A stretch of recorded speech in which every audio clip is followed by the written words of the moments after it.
Shalom Bapak Ibu yang terkasih dalam nama Tuhan Yesus Kristus. Senang bertemu kembali dalam renungan pembawa Shalom bersama saya. Sebelum kita merenungkan kebenaran firman Tuhan, mari kita bersatu dalam doa. Kami bersyukur karena anugerah-Mu yang ajaib dan luar biasa dalam hidup kami. Ya Tuhan, pimpin kami dengan kekuatan Roh Kudus-Mu untuk mengerti dan memahami kebenaran firman-Mu. Terpuji-pujilah nama-Mu Yesus Kristus. Kepadamu kami berdoa dan siap merenungkan firman-Mu. Haleluya, amin. Bapak Ibu yang dikasihi dalam nama Tuhan Yesus, tema renungan kita pada saat ini adalah mengingat masa lalu. Nah, ketika kita berbicara mengenai masa lalu, ada begitu banyak orang yang sensitif ketika mendengar kalimat ini, mengingat masa lalu. Bagaimana mungkin kita harus mengingat masa lalu kita? Bagaimana jika masa lalu itu yang begitu buruk? Bukankah itu akan menyakitkan kita? Bukankah itu memberi luka-luka yang baru kepada kita, yang memang luka itu sudah ada sebelumnya? Ketika saya berbicara tentang masa lalu, maka satu hal yang perlu kita perhatikan, masa lalu itu bukan hanya berkaitan sesuatu hal yang buruk dalam kehidupan kita, tetapi kita harus mengingat bahwa dari setiap masa lalu kita, baik itu buruk, selalu ada baiknya. Kenapa saya mengatakan demikian? Karena di setiap kita mengalami pengalaman yang buruk, setelah pengalaman yang buruk itu, maka tak kalah juga kita mengalami pengalaman yang baik, di mana kita mengalami pertolongan Tuhan. Coba Bapak Ibu renungkan kembali apa yang mungkin Bapak Ibu pernah alami beberapa tahun sebelumnya, beberapa bulan sebelumnya, atau apapun yang mungkin itu menyakitkan. Tetapi setelah sesuatu yang menyakitkan itu, masa lalu yang buruk itu, pengalaman yang tidak baik itu, ingat di saat itu apakah pernah ada kebaikan Tuhan yang boleh Bapak Ibu rasakan. Nah, sebelum kita melangkah lebih jauh, kita merenungkan kebenaran firman Tuhan dari 1 Samuel pasalnya yang ke-17 ayatnya 37. 1 Samuel pasal 17 ayat 37, demikian firman Tuhan. Pula kata Daud, Tuhan yang telah melepaskan aku dari cakar singa dan dari cakar beruang, Dia juga akan melepaskan aku dari tangan orang Filistin itu. Kata Saul kepada Daud, pergilah, Tuhan menyertai engkau. Nah, Bapak Ibu yang terkasih dalam nama Tuhan Yesus Kristus, mari kita melihat dan belajar dari kehidupan Daud pada saat ini. Pada saat itu, orang Israel yang berpuluh-puluh ribu jumlah mereka, mungkin 10.000, 20.000, dan bahkan berapa jumlah mereka. Mereka dalam jumlah yang sangat banyak. Dan kejadian yang tengah terjadi kepada mereka pada saat itu adalah mereka mengalami ketakutan. Kenapa? Karena sebelum mereka harus bertempur, mereka takut menghadapi musuh mereka. Mereka melihat di depan mata mereka ada musuh yang paling menakutkan. Termasuk pada saat itu adalah Goliat di antara barisan orang Filistin. Dia seorang yang gagah perkasa, dia seorang petarung yang hebat. Bagi orang Israel sangat tidak mungkin untuk mereka bisa melawan seseorang yang kuat dari tentara orang Filistin. Mereka takut, mereka gentar. Bahkan apa? Goliat itu menentang mereka, mencela mereka. Bahkan dia mencela barisan Tuhan. Nah, dalam poin ini kita perlu merenungkan. Ketika seorang pribadi Daud datang di tengah-tengah orang Israel, awalnya apa? Dia dihiraukan, dia diabaikan, bahkan dia dimarahin oleh saudaranya, oleh kakaknya. Dia ditegur. Dia tidak dianggap, tetapi suatu hal yang terjadi. Justru dengan keberadaan Daud di sana itu merubah keadaan. Nah, apa yang merubah keadaan pada saat itu? Ketika Daud hadir di tengah-tengah mereka, dia melihat seorang Goliat yang sangat besar. Tetapi Daud tidak pernah takut. Apa yang dilakukan oleh Daud? Kalau kita membaca dari kisah ini, dari pasal 17 ini, mulai dari ayat 12 di sana sampai pasalnya ayatnya yang ke-30 di sana menjelaskan bahwa dia itu bertanya-tanya, dan pada akhirnya Saul mendengar perkataan Daud, dan sehingga Saul itu memanggil Daud, dan kalimat yang sangat luar biasa dari seorang Daud pada saat itu. Ketika dia diperhadapkan dengan seorang musuh yang menakutkan bagi berpuluh-puluh ribu orang Israel pada saat itu, Tetapi Daud melihat dari perspektif yang berbeda. Daud melihat dari sudut pandang yang berbeda. Kenapa Daud mempunyai sudut pandang yang berbeda? Dia mengingat masa lalu. Apa yang dia ingat? Bapak Ibu, Daud adalah seorang gembala. Dia adalah anak yang bungsu. Dia menggembalakan domba. Itu pekerjaannya tiap hari. Dan ketika singa dan beruang datang untuk menerkam domba-domba gembalaannya, maka di saat itu dia melawan mereka. Dia melawan singa itu. Dia melawan beruang itu. Dia membunuh. Dia menjaga domba gembalanya itu. Nah, di sana Daud melihat bahwa dia menjadi gembala bagi kaum Israel. Bagi dia secara pribadi pada saat itu adalah Tuhan. Dia tahu bahwa Goliat menghina nama Tuhan. Menghina barisan Israel. Itu barisan di mana mereka mempunyai Allah yang hidup. Apa yang dikatakan oleh Daud ketika Saul menanyakan kepada dia. Dia mengatakan tadi dalam firman Tuhan yang telah kita baca. Tuhan telah melepaskan aku dari cakar singa. Bapak Ibu yang dikasihi Tuhan. Ini adalah kalimat dari seorang Daud. Dia menceritakan kisahnya yang telah dialami bersama Tuhan. Telah melepaskan aku dari singa dan beruang.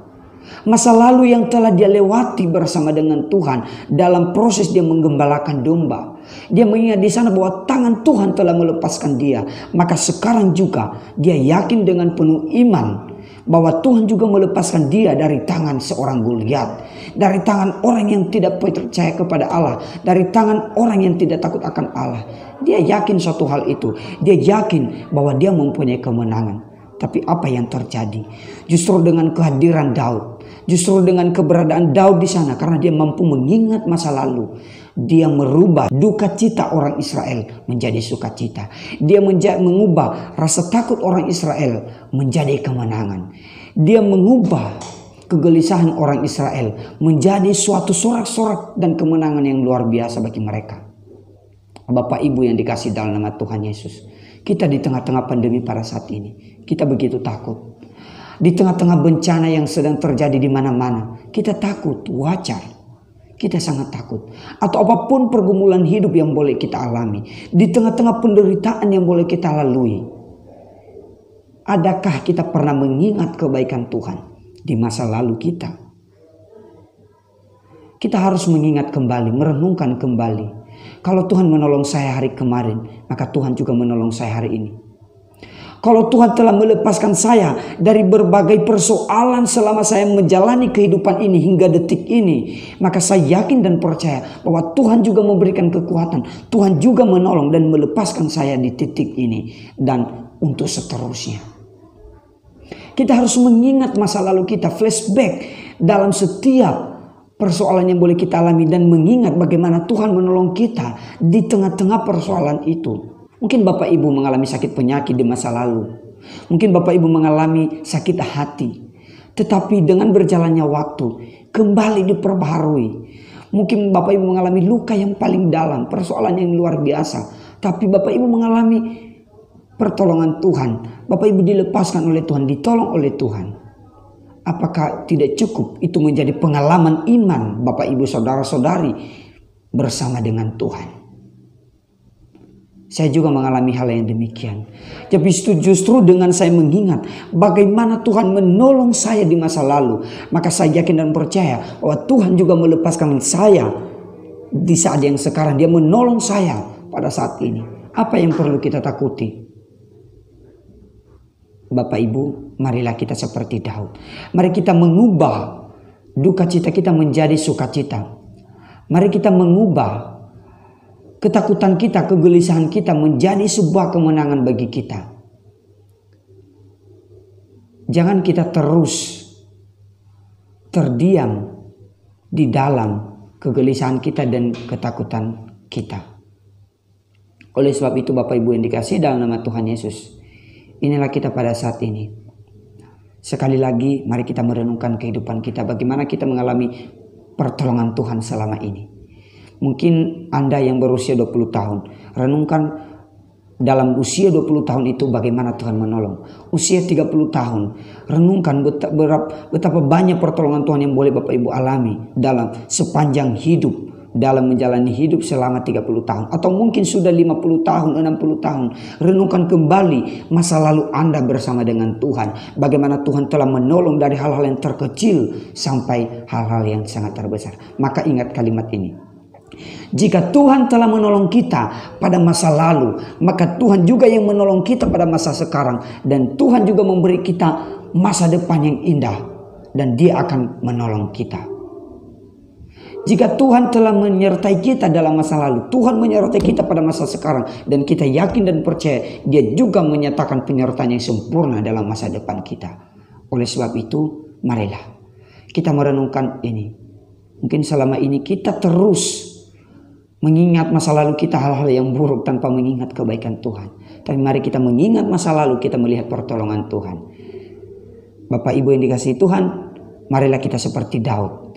Kita menjadi pribadi yang satu orang menjadi membawa perubahan di tengah-tengah berpuluh-puluh ribu jiwa. Mari kita membawa kemenangan. Kita mengutamakan dalam diri kita sendiri, baru kita membawa dampak bagi orang-orang yang ada di sekeliling kita. Kita menceritakan, saya sudah mengalami kebaikan Tuhan dan kamu juga akan mengalami kebaikan Tuhan. Oleh sebab itu mari kita tebarkan dan sebarkan kebaikan Tuhan itu. Kita mengingatkan saudara kita bahwa Tuhan juga pernah menolong dia dan Tuhan pasti selalu menolong dia. Mari kita mengingatkan banyak orang, dan kita menunjukkan kepada banyak orang bahwa Tuhan itu selalu ada dari dulu sampai sekarang. Terima kasih, demikian kebenaran firman Tuhan. Kiranya firman yang sangat singkat ini menjadi rema dan menjadi pedoman dalam kehidupan kita. Tuhan Yesus memberkati. Mari kita bersatu dalam doa. Bapa di sorga, kami telah mendengarkan kebenaran firman-Mu. Kami bersyukur oleh kejadian kami yang ajaib. Tuhan telah menolong kami. Tuhan menyertai kami di masa-masa yang boleh kami lewati. Dan pada saat ini Tuhan, kami mengingat kembali masa-masa itu, bagaimana Tuhan telah menolong kami. Seperti Daud, dia mengingat bagaimana Tuhan telah menyatakan pertolongan-Mu dalam kehidupannya ketika dia menggembalakan kambing domba. Tuhan melepaskan dia dari singa dan beruang yang ada. Tuhan, kami juga meyakini dan punya iman seperti itu, bahwa Tuhan juga melepaskan kami dan menolong kami dari segi persoalan yang boleh kami alami pada saat ini. Dari segi persoalan yang boleh kami alami pada saat ini, mungkin dari sakit penyakit, persoalan ekonomi, dalam keluarga kami, dalam pekerjaan, dalam studi kami, dan dalam segala pergumulan kami, Tuhan kami serahkan ke dalam tangan-Mu. Mungkin kami dilanda oleh kekhawatiran, ketakutan, kecemasan. Tuhan, kiranya dengan kami mengingat masa lalu kami, itu menjadi kekuatan bagi kami, mengubah air mata kami menjadi permata, mengubah duka cita kami menjadi sukacita, mengubah ketakutan kami menjadi kemenangan. Terima kasih Tuhan, terima kasih. Inilah hidup kami, kepadamu kami berdoa dan bersyukur. Tuhan bersama kami, Immanuel. Haleluya, amin.